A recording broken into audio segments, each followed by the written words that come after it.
The typical abortion patient is likely already a mother in her late 20s and has already attended some college. She's likely single, still in the early stages of her pregnancy, and has a low income. Banning abortions means robbing people of their decision to decide whether they have the resources, meaning the money, to support a child. That's one reason why abortion bans have an outsized impact on women living in poverty. But here's another. Take a look at these two maps. The map on the left shows the 23 states that would outlaw abortions if Roe v. Wade is overturned. The map on the right shows poverty rates by state. Do you notice anything similar between these two maps?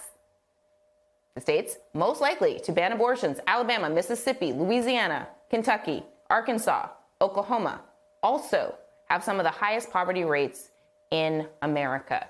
And joining me now is Kristen Myers, editor-in-chief at The Balance. And Kristen, what is the economic impact on American families in these states where there are currently or could be bans on abortion?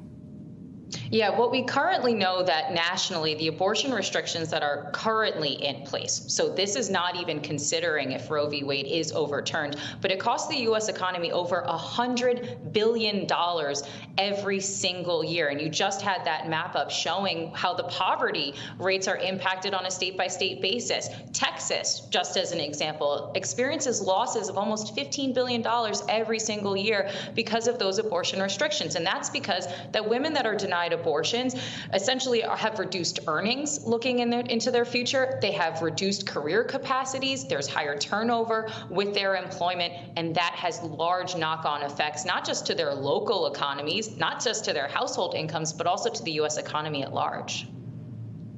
So unpack that for us. How does the micro affect the macro? I mean, how does it affect the broader U.S. economy when we have these abortion bans in place? You know, this is such an important point because I think that whenever we talk about reproductive rights or we talk about abortion, we only think about people that are giving birth, or we only think about women. But in reality, this is an economic issue as well that impacts everyone, whether you are a man, whether you're not someone that's going to be giving birth to children, even if you will never have children in your family, this is all a part of the U.S. economy, and you're going to be impacted by this. Women that are denied abortions, 4 times more likely to be living in poverty, 3 times more likely essentially to need social welfare benefits. And these are benefits that are paid for by who? The U.S. taxpayer. They're going to need access to health care. They're going to need access to food benefits. They're going to need access supplemental income. These are all things that they're going to need paid for in large part by folks that have nothing to do with them or their household. And then when it comes to the woman herself, when she's denied that abortion, what you're essentially doing by forcing a woman to give birth, and you don't live in a country where you have mandated maternity leave, you don't have affordable daycare available to them.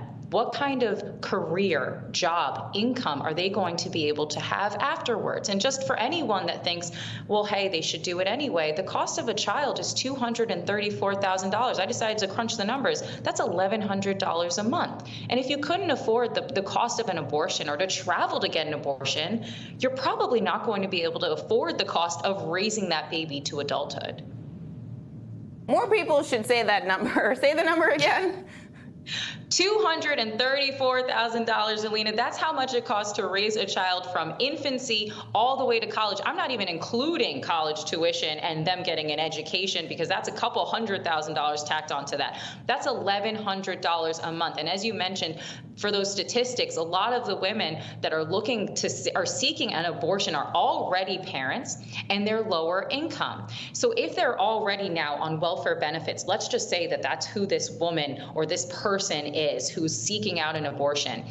If they need SNAP benefits, for example, the average cost of a SNAP benefit is $240 a month. How is a person supposed to raise a child with that little economic resources? So when we talk about these reproductive rights and we talk about taking it away from essentially half the population of the United States, you have to wonder, what are the knock-on effects going to be to the U.S. economy, to taxpayers, to the poverty rate, to the state's GDP? I mean, it just has multiple knock-on effects economically. It's a really, really important analysis. Kristen Myers, thank you as always for helping us understand all of this. Please stay safe.